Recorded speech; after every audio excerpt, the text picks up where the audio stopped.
Bismillahirrahmanirrahim. Qala al-musannif rahimahullah nafa'ana bihi wa bi'ulumihi fid dharain amin ya rabbal alamin. Bismillahirrahmanirrahim. Walidzalika lan krono arai mangkono walidzalika lan krono arai mangkono wa syarratar raghibu qala ndika sapa as-Subaidi innal hasada satemene iri hati temene zawali nikmati man iku ngarep-ngarep ilangi nikmate wong iku ngarep-ngarep ilangi nikmate wong yastahiku kang berhak sapa man tilkan nikmate ing mangkono nikmat fal hasidu moko utawi wong kang hasad wong kang dengki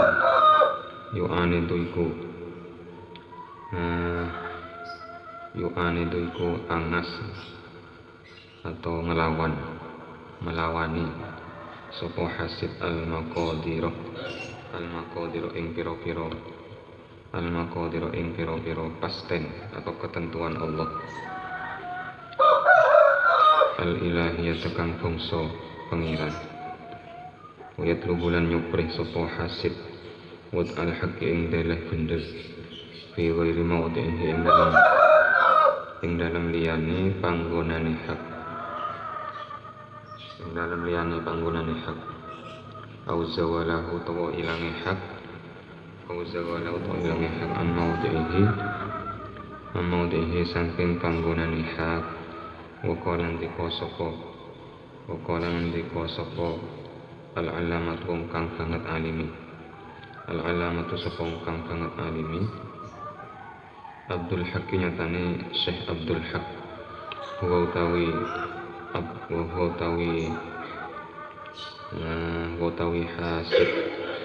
utawi hasid suhtu qada illahi iku benci pastene Allah, benci ketentuane Allah. Wal i'tiradu lan nentang alaihi ngatasi qada illah fima ing dalam barang la udra kang ora ana uzur iku mujud bil abdi maring kaula fihi ing dalam orang iri hati ini tak terima kepada ketentuan Allah. Jika orang iri, Allah memberikan sesuatu kepada orang lain tak terima, seolah-olah dia itu enak, seolah-olah itu benih ketentuan Allah. Padahal Allah memberi sesuatu kepada orang lain itu atas takdir, atas izin Allah. Kalau bukan karena izin Allah, ya nggak bakalan bisa. Allah takdir seseorang punya rumah, itu takdir Allah.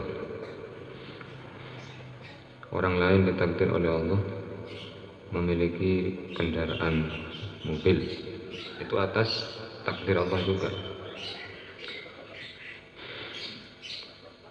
Ada orang lain punya ilmu, itu juga takdir Allah. Jadi mun abane ketak buruk orang sandik ilmu, andik mobil, andik rumah, berarti kita kan menentang Allah. Makanya dalam teori hari Natal kemarin kan biasa tiap tahun jadi pertentangan, bolehkah enggak mengucapkan hari Natal pada orang lain. Ada yang mengatakan enggak boleh, haram, ada yang mengatakan boleh. Dalam kitab memang enggak boleh kita mengucapkan mengakui kebenaran Natal, enggak boleh.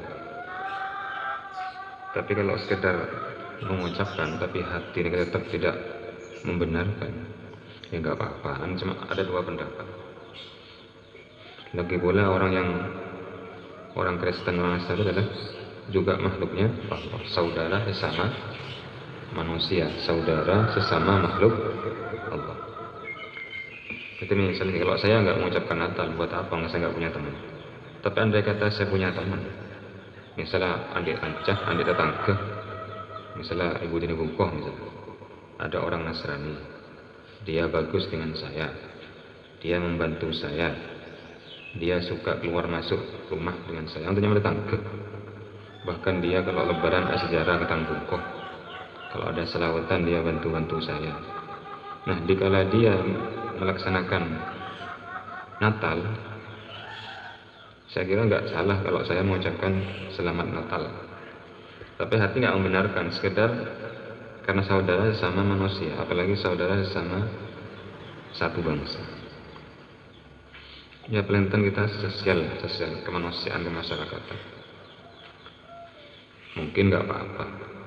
Tapi kalau saya nggak punya saudara, nggak punya teman, nggak punya tetangga yang orang selalu bilang selamat Natal, ya buat apa? Itu menurut saya seperti itu. Jadi misalnya Facebook selamat Natal, ya nggak usah, buat apa?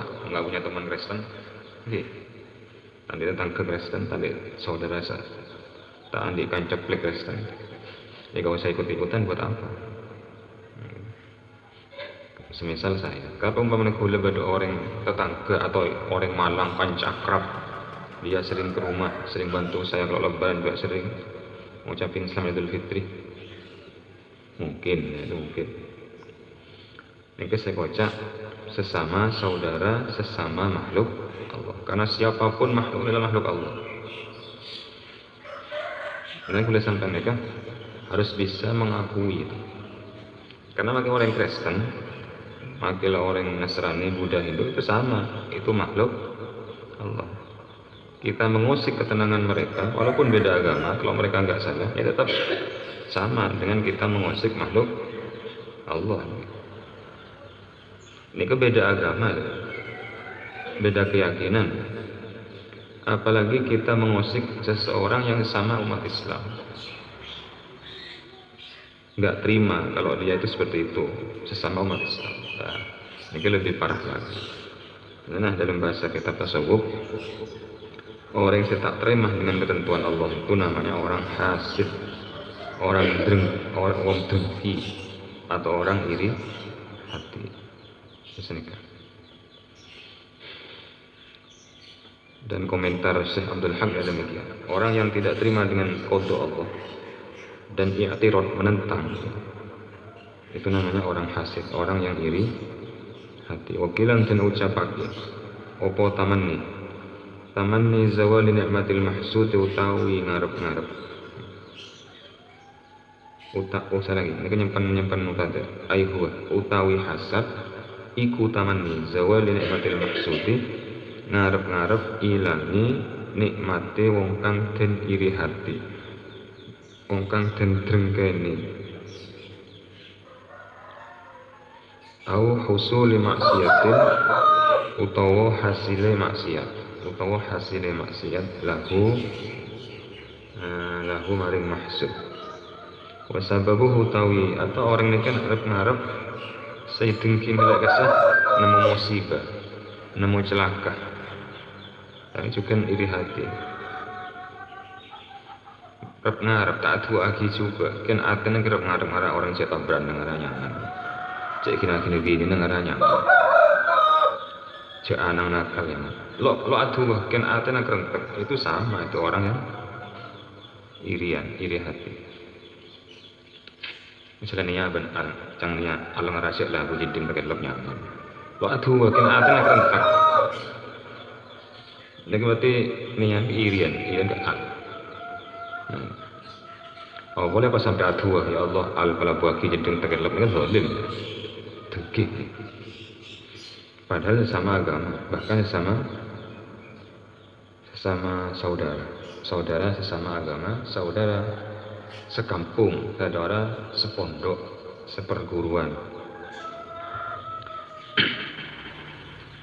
Mikir-mikir boleh. Misalnya al pahala bungkut kelap, apa sih manfaatnya? Apa manfaatnya? Kan nggak dapat apa-apa. Di samping dosa nggak dapat apa-apa.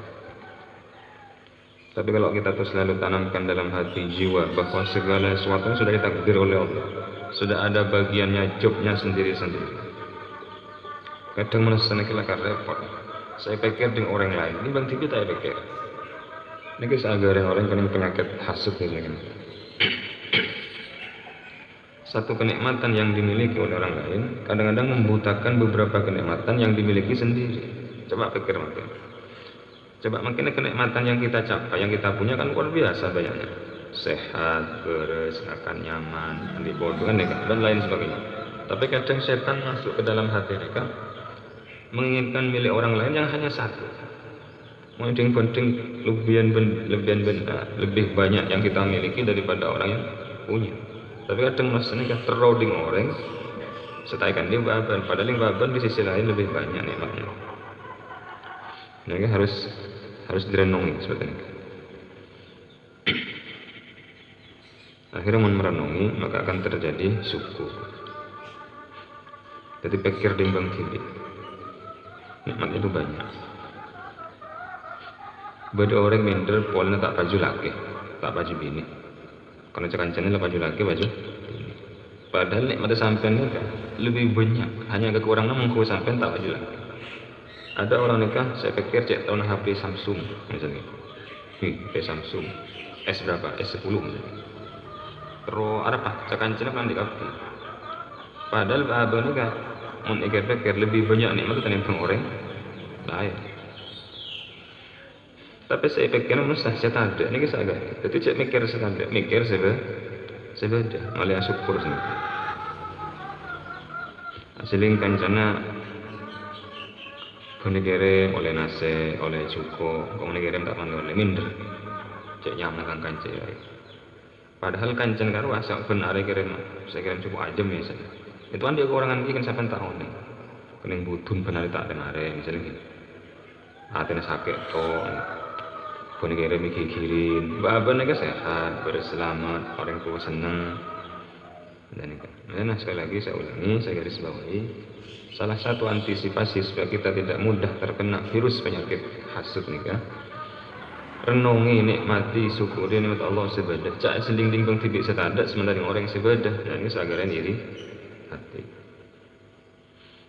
Seperti saya misalnya, kamu seling setada, banyak. Tapi kalau kita bercermin ke diri sendiri bahwa nikmat yang saya miliki luar biasa, wah kita rangkau-orang. Yang tak rangkau. Muncul pun ilmu pepatah, pepatah Indonesia. Kalau ada pepatah saya apa kira apa ini? Ibang intinya, benar tak kurang panapas sebenarnya. Benar tak kurang panapas. Lah cukup. Seagaran kurang ini kepolen seling tengok, kepolen seling kelebihan orang lain. Lah, mun kelebihan angkui motivasi, spirit ya enggak apa-apa. Orang itu kok bisa punya sepeda motor. Oh, dia berarti pekerja keras, saya harus kerja keras. Enggak apa-apa man senikah. Seta oleh nikah seling tengok orang, tapi bang tibi rok ngarep orang itu tak kebahagiaan senikah. Orang tandi dan gitu. Nah, yang paling terakhir saya sampaikan begini. Ben menatuah sini kejauh. Ya Allah, permudahkan saya segera memiliki sepeda motor. Dan mudahkan pula orang-orang sekitar saya memiliki sepeda. Kan enak kan sama-sama punya gitu. Sama pun kan terus sepeda motor cek aja cek tulisan di pangeran boleh mulai kelak gagal gitu dan cek sombong cek ini. Enggak boleh seperti itu. Ya Allah, segera aku beri jodoh laki-laki yang tampan, gagah, soleh, sohi. Dan teman saya juga seperti itu. Masalah satu hanya senikah tuh. Dan Emil juga seperti itu. Kan senikah. Kan nyaman kan?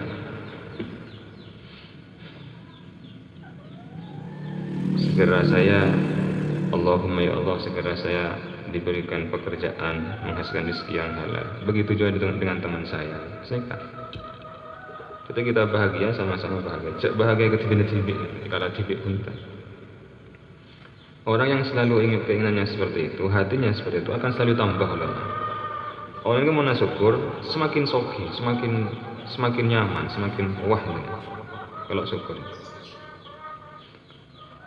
Nah ini antisipasi menghindari penyakit apa? Penyakit hasud. Malah nyaman atene. Wasababuhu tawi sababi hasud ini kebadan kan. Wasababuhu tawi sababi hasud hasababi hasad. Utawi sababi hasad al-kibru iku sombong. Kan angkuh sombong. Orang lain kau tuh berdeba tak oleh berdasar atas. Waduh, ini penyakit hati. Kalau kau ingin jadi orang tinggi, ya tinggilah bersama orang-orang lain sama-sama ikut tinggi. Kalau kau ingin jadi orang kaya, doakan orang sekitar kita juga sama-sama kaya. Indah nyaman kata celep. Hati dikulkasi bukan dikompor ini.